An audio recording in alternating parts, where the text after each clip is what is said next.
पहले अखबार छपकर बिकते थे और अब अखबार बिककर छपते हैं। बड़ा दुर्भाग्य है इस देश का। आपने देखा होगा, हमने ट्विटर पे एक कैंपेन चलाया और लगातार 7 दिन तक इस देश का युवा विद्यार्थी चिल्लाता रहा। जगह जगह आपने देखा होगा कि लोगों ने ऑफलाइन प्रोटेस्ट भी किए और काफी सारे लोगों को प्रयागराज में जेल तक कर दी गई। मतलब कि आज अगर आप अपना हक मांग रहे हो तो आपको जेल में डाल दिया जा रहा है। आपको याद होगा, अटल बिहारी वाजपेयी जी ने एक बात कही थी कि जहां विरोध और विरोधियों को गद्दार मानने का भाव है, वहां लोकतंत्र समाप्त होता है और तानाशाही का उदय होता है। ये मैं नहीं, ये माननीय अटल बिहारी वाजपेयी जी का कहना था। लेकिन इसके बाद भी मैं आपको बता दूं कि हम हिम्मत नहीं हारने वाले हैं। हम ऑफलाइन प्रोटेस्ट भी कर सकते हैं, बट अभी वो हमारी प्लानिंग में इसलिए नहीं एग्जीक्यूट हो पा रहा क्योंकि आप जानते होंगे कि अभी कोरोना चल रहा है और सरकार के पास एक बहुत बड़ी सॉलिड वजह है कोरोना की। अभी सरकार ने 5 राज्यों से आने वाले लोगों पर भी कोविड रिपोर्ट का जिम्मेदारी दे दी है कि बिना कोविड रिपोर्ट के आप दिल्ली में प्रवेश नहीं कर सकते। कि अगर ये बात हम लगातार 2 या 3 महीनों तक उठाते हैं और लगातार हम ऑनलाइन कैंपेनिंग करते हैं, उसके बाद भी सरकार अगर जवाब नहीं देती है तो हम ऑफलाइन प्रोटेस्ट भी करेंगे। लेकिन आपको ये नहीं सोचना है कि हम हार गए। जैसे महात्मा गांधी जी ने कहा था ना कि पहले वो आप पर ध्यान नहीं देंगे, फिर वो आप पर हंसेंगे, फिर वो आपसे लड़ेंगे और तब आप जीत जाएंगे। इस मुहिम का फायदा हुआ है, ऐसा नहीं है कि हमने ऑनलाइन कैंपेन की इसका कोई फायदा नहीं हुआ। इसमें भी आपको समझना है, पॉजिटिव रहना है कि इस मुहिम का भी फायदा हुआ है। सरकार तक हमारी बात पहुंच चुकी है, जितनी भी राजनीतिक पार्टियां हैं उन तक हमारी बात पहुंच चुकी है। पर देश के दुर्भाग्य की बात यह है कि जब देश का युवा बेरोजगार यहां चिल्ला चिल्ला करके बेरोजगारी के खिलाफ आवाज कर रहा है और देश के गृह मंत्री दूसरे राज्यों में जाकर के 75% बेरोजगार की दर को 40% करने का वादा कर रहे हैं। कमाल की बात है कि जहां लोग जॉब मांग रहे हैं, थोड़ी बहुत जॉब मांग रहे हैं, थोड़ी बहुत वैकेंसी बढ़ाने के लिए प्रेशर बना रहे हैं, वहां हमारे देश के गृह मंत्री साहब 75% से 40% की बेरोजगारी दर को कम करने पे लगे हुए हैं। आपने देखा होगा कि मोदी जी ने भी कल मन की बात में कितना सुंदर कहा, कितनी सुंदर बात उन्होंने कही कि मेरी एक कमी ये रही है कि मैं दुनिया की सबसे प्राचीन भाषा तमिल सीखने के लिए बहुत प्रयास नहीं कर पाया। मैं तमिल नहीं सीख पाया क्योंकि अब तमिलनाडु में चुनाव आने वाले हैं। मतलब चुनाव और चुनाव जीतने के लिए किसी भी हद तक जो जा सकते हैं, भले एक के बाद ऐसे वादे करने से ये लोग नहीं चूकते। इससे ये तो साफ है कि सरकार को युवाओं की कोई चिंता नहीं है। वो अपने किए हुए वादों पे कोई दोहराना नहीं चाहते, कोई सोचना नहीं चाहते। क्या समझे हम, पर हमें इस मुहिम को बंद नहीं करना है। मैं लगातार आपको जिंदा रख रहा हूं इस मुहिम में। हम पढ़ाई भी करेंगे और हम इस मुहिम को भी जारी रखेंगे। अभी जो हमने पीएमओ पे ग्रीवेंसेस भेजी, लाखों में ग्रीवेंसेस गई भी होंगी, कुछ देर के लिए साइट हैंग भी हुई, उसके बावजूद भी सरकार का कोई जवाब नहीं आया। एक उम्मीद थी कि कल मन की बात में मोदी जी रोजगार पे चर्चा करेंगे, बट नहीं। वो ये तो चाहते हैं कि 2000 जो 12th की तैयारी कर रहा है वो युवा एग्जाम स्ट्रेस फ्री होकर दे, बट जो युवा 12th कर चुका है, ग्रेजुएशन कर चुका है, पीएचडी कर चुका है, उसके लिए मोदी जी ने कुछ भी नहीं कहा क्योंकि उससे सरकार को कोई फर्क नहीं पड़ रहा जो उसके बारे में बोलकर। मोदी जी के पास इस चीजों के लिए वक्त है कि वो नीतीश सरकार को कांग्रेचुलेशन कर सकते हैं कि उन्होंने बिहार में इतना काम किया, बट वो रोजगार पे बेरोजगारों के लिए, युवाओं के लिए एक सिंगल ट्वीट नहीं कर सकते। मेरी अंतरात्मा इस वक्त इतनी दुखी है कि मैं आपको बयां नहीं कर सकता।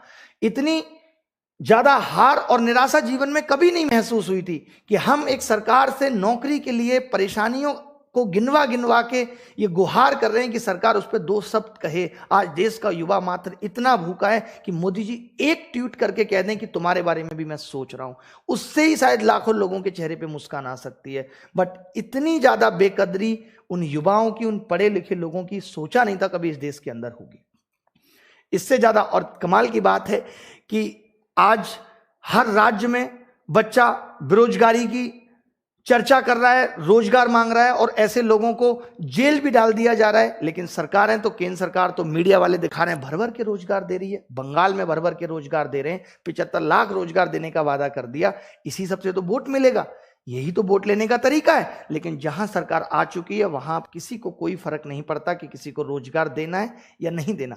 गलती सरकार की भी उतनी नहीं है, गलती हम जनता की है कि हम इन वादे, इन बहकावे में बहुत जल्दी आ जाते हैं। लेकिन फिर भी मैं एक ही बात कहूंगा कि हिम्मत नहीं हारनी। आप देख रहे होंगे आज यूपी के सदन में भी विपक्ष पार्टी ने यह मुद्दा उठाया रोजगार का।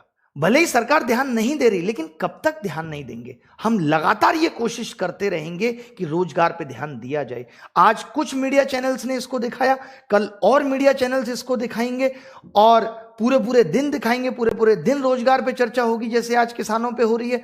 तो वो दिन भी दूर नहीं है जब रोजगार पे बात होगी। मैं तो ये कह रहा हूं कि अगर सरकार के लिए रोजगार उतना मायने नहीं रखता, हम ये मान रहे हैं कि आज मोदी जी ने ये कह दिया कि देश बाबुओं के हाथ में नहीं देना या उन्हें रोजगार नहीं देना, तो एक बात समझ में नहीं आती कि अब जिन राज्यों में चुनाव है उन राज्यों में रोजगार देने की बात क्यों कही जा रही है? अगर रोजगार मायने नहीं रखता तो आप मत कहिए, आप कहिए कि रोजगार हम नहीं देंगे आपको, इसके बाद अगर वोट देने हैं तो दीजिए, मत दीजिए। बहुत दुख की बात है। लेकिन इन सब चीजों के बीच में एक बात तो ये कि जो हमने पीएमओ पे ग्रीवेंसेस भेजी थी उन सब का भी जवाब अभी कुछ नहीं आया है।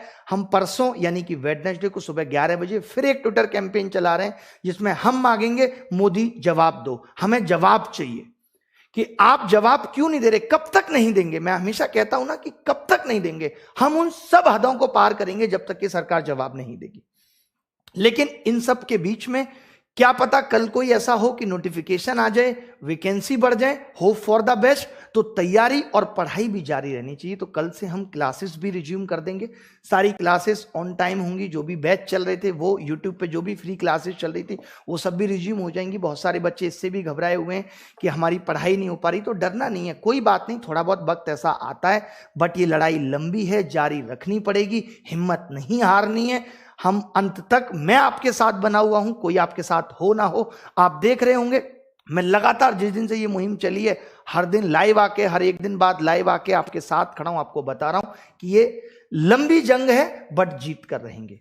आज मैं लोगों से बात करता हूं, आप देख रहे होंगे कि कितने ज्यादा लोग परेशान हो रहे हैं, डिप्रेस हो रहे हैं, बट नहीं होना। मैं क्या कहता हूं कि वक्त जैसा भी है गुजर जाएगा, इस वक्त को भी गुजार देंगे और अच्छा वक्त आएगा। हिम्मत नहीं हारनी, हिम्मत रखनी है। जब कोई भी नहीं हो तो अपना खंदा खुद थपथपा लेना है कि हम जीत कर रहेंगे। कोई बात नहीं, लड़ाई सरकार से है, किसी से भी है, लंबी है, छोटी है, बट हम जीत कर रहेंगे, किसी के भी खिलाफ हो, हमें डर नहीं है किसी भी बात का। तो परेशान होने की बात नहीं है, आप पढ़ाई भी करते रहिए।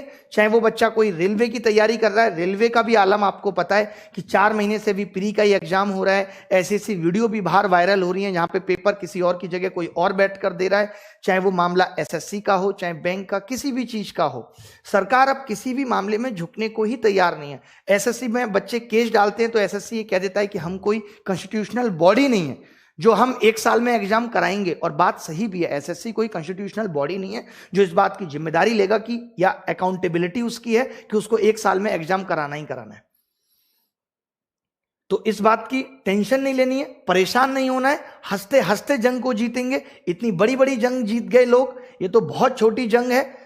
एग्जाम्स में रिफॉर्म्स की बात, एग्जाम्स में चाहे वेटिंग लिस्ट की बात हो, एज रिकॉग्निंग इशू हो, कोई भी इशू हो, एग्जाम फेयर कराने की बात हो, एग्जाम में करप्शन खत्म करने की बात हो, इन सब पे लड़ाई सरकार से जारी रहेगी अंत समय तक। जब तक ये सांसें जिंदा हैं, जब तक इस शरीर में जान है, तब तक हम लड़ते रहेंगे। परेशान नहीं होना, घबराना नहीं है, पढ़ाई को छोड़ना नहीं है, अपने लक्ष्य से, अपने उद्देश्य से भटकना भी नहीं है। उसी मार्ग में, सत्य के पथ पे चलते हुए अच्छे तरीके से हम सरकार से ये लड़ाई लड़ते रहेंगे। हम चाहते तो अभी भी ऑफलाइन प्रोटेस्ट बहुत बड़ा खड़ा कर सकते थे, बट अभी हम जानते हैं सरकार के ऊपर ये भी प्रेशर है कि अभी और भी आंदोलन चल रहे हैं। तो हमें अभी ऐसा नहीं लगा कि सरकार हमारी बात को नहीं सुनेगी। सुनेगी, क्यों नहीं सुनेगी? अभी मनसा नहीं है, आज नहीं है, कल नहीं है, लेकिन अगर लड़ते रहेंगे, ऑनलाइन तरीके से अपनी बात को पहुंचाते रहेंगे। आपने देखा ही होगा कल मन की बात को लोगों ने स्पेशली जा जाके डिसलाइक किया है। ऐसी कोई मन की बात नहीं है किसी भी चैनल पे लोगों को अपने लाइक डिसलाइक छुपाने पड़े। इससे ज्यादा शर्म की बात मीडिया चैनल वालों के लिए हो भी नहीं सकती। एक मीडिया चैनल जो आप जानते हैं पूछता है भारत वालों को अपने लाइक डिसलाइक छुपाने पड़े, जबकि मीडिया का काम था सच दिखाना। और सच को कभी लाइक और डिसलाइक की जरूरत नहीं है, सच को कभी छुपाने की जरूरत नहीं है। लाइक डिसलाइक तुम छुपा रहे हो, इससे ही पता लगता है कि तुम्हारे पास सच है ही नहीं बताने के लिए, बिक चुके हो। तो ठीक है, तो परेशान नहीं होना। 2 बातें, एक तो परसों 11 बजे हम ट्विटर कैंपेन फिर से कर रहे हैं कि जो पीएमओ पे हमने ग्रीवेंसेस डाली बहुत सही तरीके से, उसका मोदी जी जवाब दो। जवाब चाहिए आपसे। कब तक आप बचते रहोगे? और जवाब देना ही होगा। आप मुझ पे भरोसा रखिए, हम जवाब लेकर रहेंगे। बाकी ये मुहिम असफल नहीं हुई है। इसी तरीके से शुरुआत होती है जीत की। ऐसा नहीं है कि हम एक दिन आएंगे, उठेंगे, ट्विटर पे कैंपेन चलाएंगे और सब कुछ ठीक हो जाएगा। जब समस्या पुरानी है तो सही करने में भी वक्त लगेगा। तो परेशान नहीं होना, हिम्मत नहीं हारना, मुस्कुराते रहना है और इसी जज्बे के साथ लगे रहना है। पढ़ाई भी करनी है और सरकार से सवाल जवाब भी करने हैं, डरना नहीं है। ठीक है, तो आज के लिए इतना ही, फिर मुलाकात होगी अब पढ़ाई के साथ। और मैं देखूंगा पढ़ाई के, क्योंकि अभी जब तक ये ट्विटर कैंपेन चल रहा है तो हम किस तरीके से किस चैनल पे सारी videos A to Z quant की अपलोड करा के आपको दिखाते हैं, क्योंकि मैं नहीं चाहता कि किसी भी तरीके से आपके पढ़ाई में फिर से बाधा आए। तो इसके लिए आपको सूचित कर दिया जाएगा। ठीक है, धन्यवाद, thank you very much, bye bye, take care. But हम रिफॉर्म लेकर रहेंगे।